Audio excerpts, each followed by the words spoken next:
everyone. I told you I was going to make a couple videos for this. A friend of mine in South Texas asked me, how do you do a reverse sear on a smoker?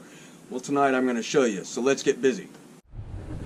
Alright, on my Kamado Joe, I just did a brisket and I took all the leftovers out of this and put them into my chimney. No fire starter. I just put enough coals in to cover the bottom holes. Now I'm going to take all the used coals and a little bit of new and get them started up to get the fire going for this reverse seared steak. It was only on the gas burner for about 3 minutes, and now it's another 3 minutes later. Only 6 minutes later, I got a full fire. All the charcoal's lit. All we're going to do is move it over to the fire. Move it over to the Kamado. Now I got a majority of those coals over on the right hand side, and you'll see why in just a minute. But first, now that I got the coals down, I'm going to go get my divide and conquer grill system, and we're going to put it inside the grill. As you see, I only have one heat deflector on it. I'm going to place that straight down, and we're going to start warming up our ceramic grill. All I'm going to do is simple Texas seasoning. We're just going to go straight salt. Straight salt on both of them. Just a little bit of pepper. Some people like a lot of pepper on their steak, some people don't. I like a lot. My wife doesn't. And then some cumin. Cumino. That's it. We're going to do this on both sides and then let this rub or seasoning sit on it for about 10 minutes as we get that grill set up and get it perfectly ready to go for our reverse sear. Alright, with the bottom damper all the way open and all the coals on the inside catching and the slider wheel open, I got up to about 270 degrees in about 4 minutes. What I'm going to do now is set up for the reverse sear. First thing I'm going to do is drop in my soaked wood chips. I'm going to spread them out over the fire, one where the coals are hot and the other one where the coals are not. Now I'm going to finish the setup. First thing I'm going to do is drop in one of the divide and conquer grills,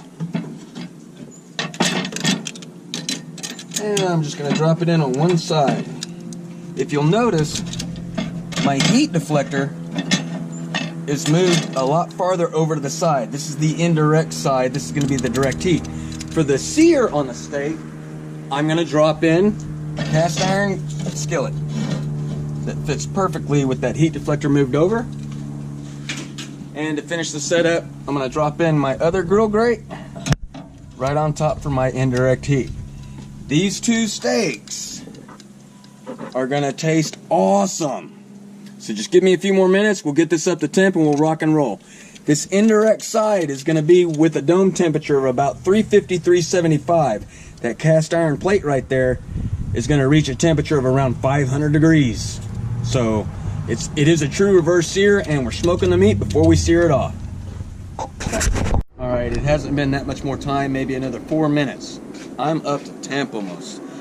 Some of that was released when I was adjusting everything on the inside. What I'm going to do now is put the steaks down for the reverse sear, but we're going to start with the smoke.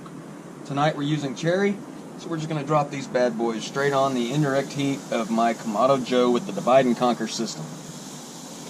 Now we're going to let that smoke for about 10 minutes. That's it. Alright, I'm going to check them a little bit early, which I normally don't do, but I just wanted to show you how easy it is to check. Just get a little digital thermometer anywhere at any culinary store, and then you're just going to check that internal temp as they smoke. Right now, we're already at about 99, 100 degrees, and it's slowing down, so about 100 degrees, so they got a couple more minutes to go. Once they reach an internal temperature of about 115, you're looking at a medium rare. And then I'm going to drop them down and I'm going to sear off the sides and give them that nice crust. Oh, I can't wait. Now what we're going to do is throw it down for the reverse sear, and we got a little trick up our sleeves. So pardon me while I burp my Kamado. Always burp your Kamado, especially when you're dealing with the higher temps. All I'm going to do is drop down a little honey butter on top of the steaks and rub it somewhat liberally around. That's it. And you only do this once. You don't have to do the other side. Once you're done with that, grab your steak that's been smoked, butter side down, drop it on that griddle. Listen to that sizzle! Ah!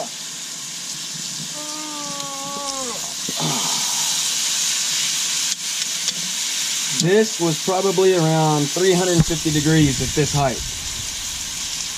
That griddle right there is right around 475, 500, right where you want to sear. Because we're using a honey butter, it's going to make a candy coating on top of it. You only have to go 2 minutes aside. You'll see in the end. Alright, like I said, it's only going to be 2 minutes aside. We are using honey butter to get that crust, that candy crust on it. There's plenty of honey butter left on the skillet. Look at that bad boy. Oh yeah, that's what I'm talking about right there. That crust makes this medium rare steak happen. 2 minutes on this side, and then I'm going to pull them off and let them rest for about 4 minutes. Alright, so it's just been about 1.5 minutes. I'm going to go ahead and pull the meat. We're going to let it rest for about 4 minutes. Nice reverse sear on it. This is going to be the juiciest meat you're ever going to get coming off of any grill. So I'm going to let that rest for about 4 or 5 minutes and then shut the grill down. Alright, just so you know, you want to see what it tastes like. I'm going to give it a nice little cut right next to the outside round.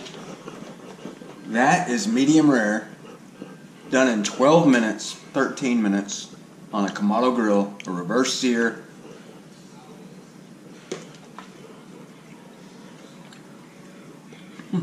Bubble gum. It's bubble gum.